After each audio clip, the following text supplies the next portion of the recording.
Hey singers, I'm Justin Stoney, the founder of New York Vocal Coaching, welcoming you to episode 37 of NYVC Singer Studies. This show is all about passionate voice teachers helping us learn from legendary artists. Today's artist studied theater in the UK, then made it to the West End, then Broadway, and then the silver screen.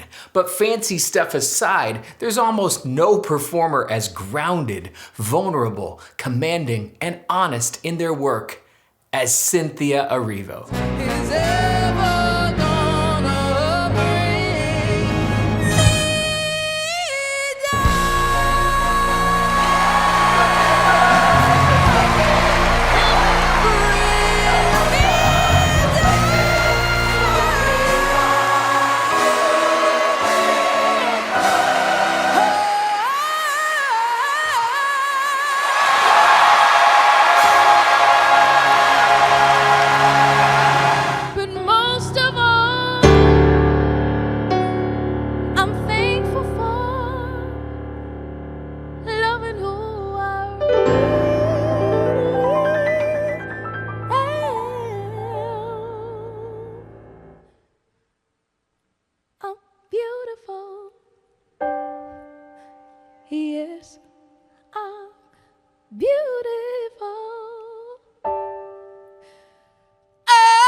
We've just got to learn from Cynthia. Starting with Arbender Robinson. Good sir, tell us how Cynthia makes every phrase a story.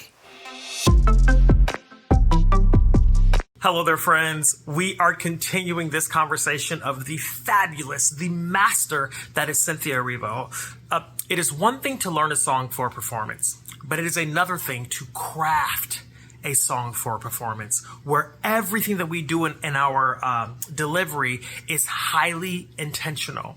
This is one of those things that separates someone who's really good from someone that is beyond excellent.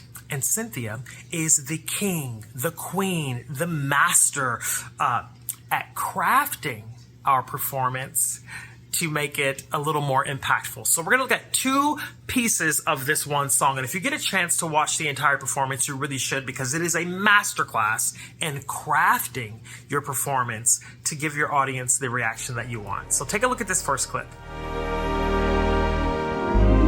What's it all about, Alfie? Is it just for the moment we live? What's it all about when you sort it out, Alfie? Are we meant to take more than we give, or are we meant to become? Tiny T's. Deciding to close to an N, deciding when I crescendo or decrescendo, deciding, speaking in music terms, which register I'm singing in on certain notes to really give it the effect, making it sound higher, making it sound lower and richer. Everything about the performance, everything about the delivery is highly crafted. Let's look at one other section. Without your love, we just exist. Until you find the love you've missed, you're nothing,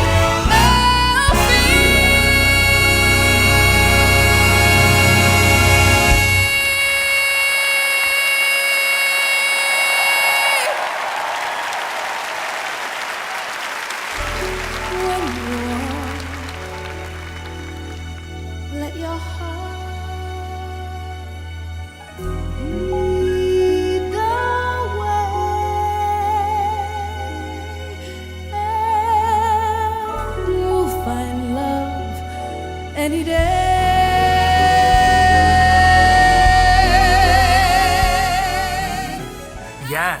here we have a moment of leading up to this big note, but then carefully deciding no vibrato, then cutting off, giving us silence, and then coming back in with the softest, most pianissimo moment that you possibly can, and then allowing it to build from there. So everything about the delivery is highly crafted.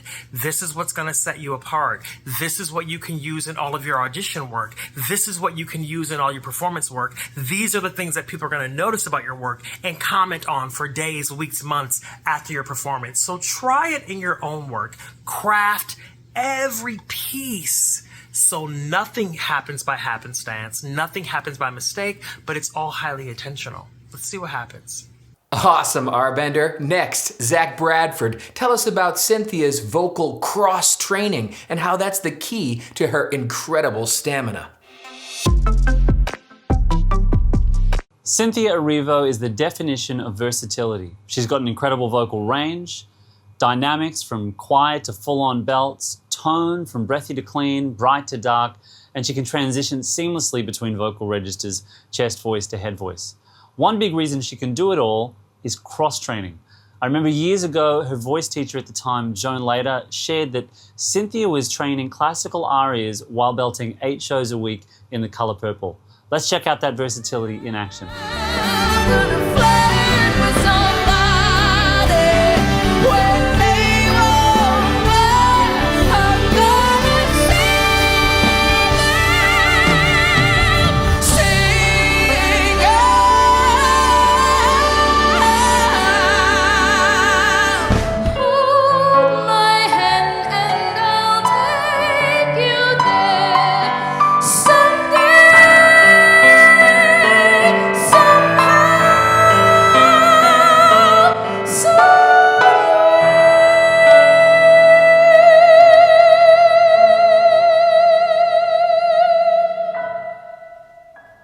When you belt, there's an increased amount of contact and closure of the vocal folds, which if done in excess can be fatiguing. Head voice makes it easier to stretch and decompress the vocal folds, increasing range, flexibility, and stamina. For singers who belt a lot, regular head voice work both in repertoire and exercises can help the belting to feel lighter, more flexible, and sustainable over time. On the flip side, if you're operating in head voice a lot, adding speech-like exercises with a friendly amount of vocal fold compression and speech-like resonance choices can build strength and presence in your lighter mechanism. Cross-training keeps the voice versatile, strong, and balanced. That's all from me today, singers. I look forward to seeing you again next time. Thanks, Zac. Next, Jamie Kaufman is here to break down Cynthia's virtuosic mix. One of the most impressive things about Cynthia Erivo is how she's able to belt at extremely high pitches with power, but without the sound ever becoming forced, strained, or heavy. Cynthia is a master of register blending, specifically balancing elements of M1 and M2, so she can keep the strength and presence of chest voice while still accessing the freedom and flexibility of head voice. A lot of singers run into trouble when they either drag too much chest voice up and the sound gets heavy and pressed, or flip into head voice and lose the strength they want. Cynthia avoids both, and you can hear it clearly across 3 different kinds of mix.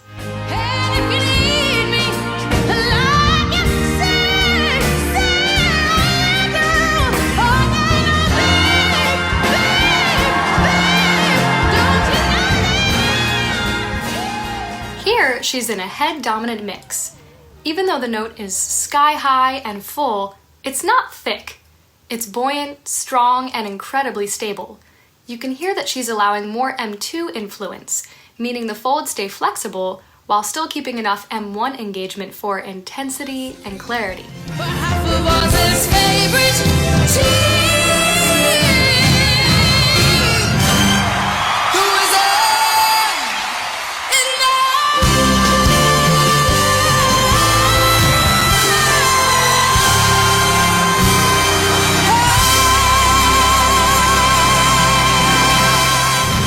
This is a great example of a 50-50 mix. You can hear the balance of M1 and M2. It's thicker than a head-dominant mix, but still has flexible quality.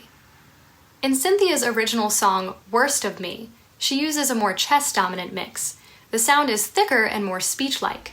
Let's take a listen. Gave you my all. You took the worst of me. Lightning and scars is all I got left of me.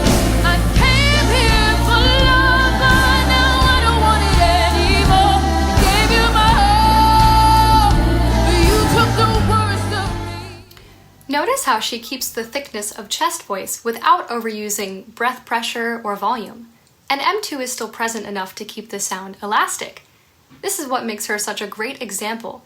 She's not using one mix for everything. She's adjusting her registration intentionally depending on the style, pitch, and emotional demand. If you want to start building your mix, here's a great exercise. Let's blend M1 and M2 with something that encourages both strength and flexibility. Try gig on an 8-5-3-1 descending arpeggio. The G encourages strength and clean compression, paired with a bright and flexible vowel like I. The goal is to keep the strength and volume without flipping fully into M2, while also not bringing up too much weight and thickness of M1. Let's start with a strong sound in our chest voice and bring our volume and energy up evenly as we get higher. Let's give it a try. Gig, gig, gig, gig, ready?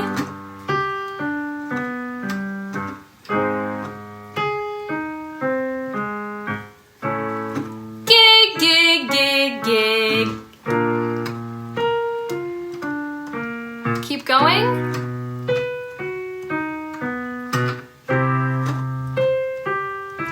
Keep it strong. Don't let it flip. Great job! High notes don't require force, they require balance. And Cynthia shows us what healthy mixed belting sounds like. Strong, free, and sustainable. Excellent, Jamie. And Andy King, what does Cynthia teach us about vocal authenticity? How do I find my sound? How do I find what makes me unique? Does that sound familiar? Ready for my annoying answer? Unless you're trying to perfectly mimic and impersonate another singer, you are unique. You already have your sound within you, right now. I want to use Cynthia Erivo as a great example of how to sound like you, how to play, and how to explore. Let's take a listen to a few short clips. Nothing compares. Nothing compares to you.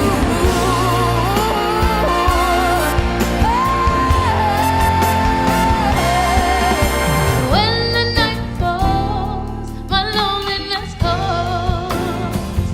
Oh, I wanna dance with somebody. I wanna feel the heat with somebody. Yeah, I wanna dance with somebody. With somebody who loves me. No good deed will I do.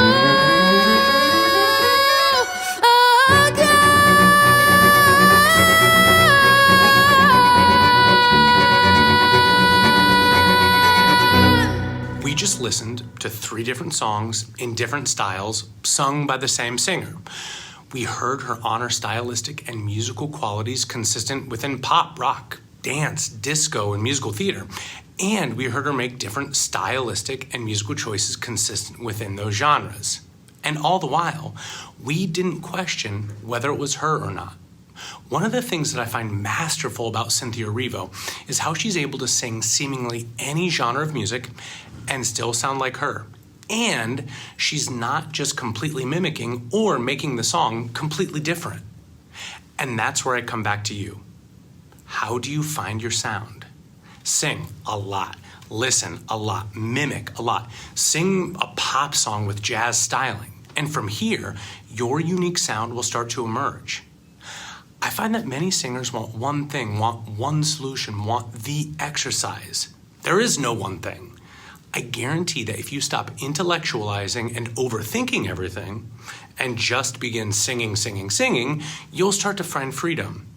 And at the end of the day, isn't that what singing is all about? Freedom, expression, joy, being you. Great, Andy. I'll give you my analysis of Cynthia in a moment. But first, here are some things that I hope will help change your voice for good. To get to know the Voice Lessons online team or schedule a lesson, visit voicelessonsonline.com. To get your copy of Justin Stoney's book, Sing Like Never Before, visit singlikeneverbefore.com. If you'd like a vocal course that you can do from home, check out the Voice Lessons to the World vocal course. Our 12-part program takes you on a journey from beginner to master-level vocal exercises. Find it at voicelessonstotheworld.com. If you're a voice teacher looking to master your craft, join our worldwide community at voiceteachertraining.com. Finally, if you'd like free vocal tips sent to you each day, sign up at dailyvocaltips.com.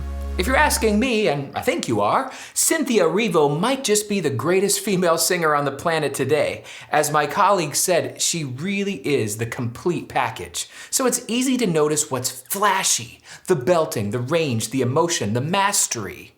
But it's not the flashiness that makes Cynthia a genius. It's the subtlety. And subtlety is characteristic of almost every genius. After all, the devil is not in the details. The angels are in the details.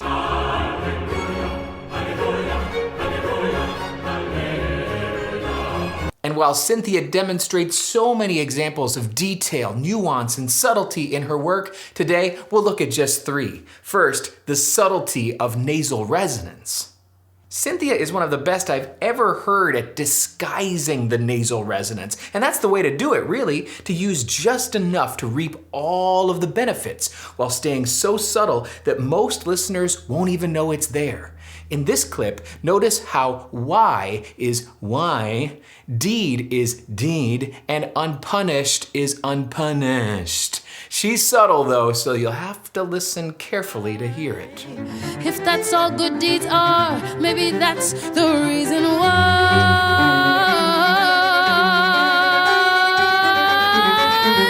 no good deed goes unpunished. Ooh, sneaky. Next, let's listen for the subtlety of mouth belting. If nasal resonance is a more protected belt option, then you might think of mouth belting as the very opposite. It's a more athletic or shouty option. And then that's not necessarily bad if it's subtle. See if you can pinpoint a few moments where Cynthia nonchalantly tosses the sound out the mouth. I know we both deserve to change, and there's nothing I can say to ease your pain. I'm not saying it's better, but different is better for me. That's why I had to leave, 'cause baby, it's best for me.